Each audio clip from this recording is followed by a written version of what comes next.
कोई भी उधर का इधर आके नहीं बैठा। जो कुछ लोग थे इधर के ही उधर जाकर के बैठे हैं। ये तो सबसे बड़ा एविडेंस है। और परंपरा के हिसाब से वोटिंग के टाइम में जिसको जहां सीट अलॉट होता है उसको वहीं बैठना पड़ता है। तो इतना बड़ा सबूत है, तो हम तो लिख करके दिए हैं, कार्रवाई तो होनी चाहिए।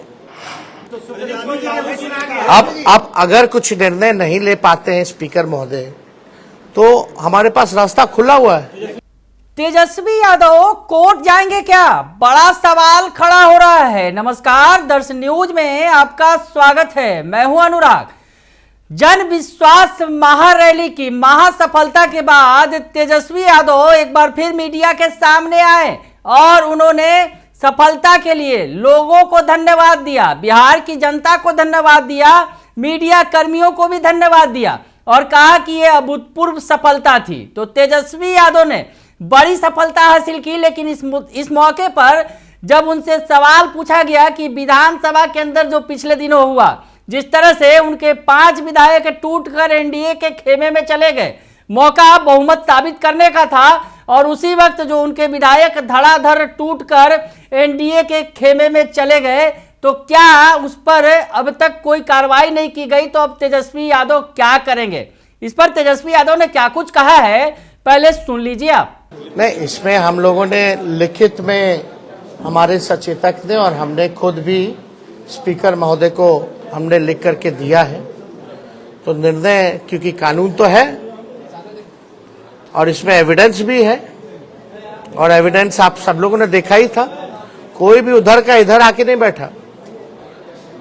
जो कुछ लोग थे इधर के ही उधर जाकर के बैठे हैं। ये तो सबसे बड़ा एविडेंस है। और परंपरा के हिसाब से वोटिंग के टाइम में जिसको जहां सीट अलॉट होता है उसको वहीं बैठना पड़ता है। तो इतना बड़ा सबूत है, तो हम तो लिख करके दिए हैं, कार्रवाई तो होनी चाहिए।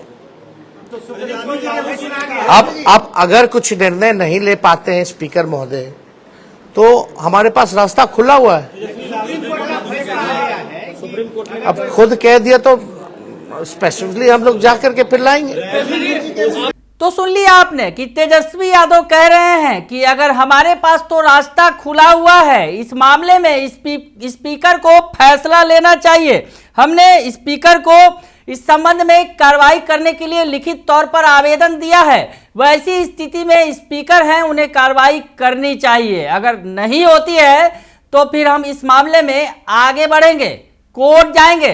तो तेजस्वी यादव ने स्पष्ट कर दिया है कि इस मामले में अगर उन्हें न्याय नहीं मिला, इन सदस्यों की जो आरजेडी से बीजेपी में चले गए, एनडीए में चले गए, जिसमें आपको बताएं कि अनंत सिंह की पत्नी नीलम देवी, उसके अलावा आनंद मोहन के बेटे चेतन आनंद और सुरगरा के जो विधायक हैं वो शामिल थे। उसके बाद 2 और विधायक आरजेडी के चले गए और कांग्रेस के 2 और विधायक गए। ऐसे में 7 जो है कुल महागठबंधन के विधायक एनडीए के खेमे में चले गए। तो उन पर कार्रवाई की बात कह रहे हैं तेजस्वी यादव।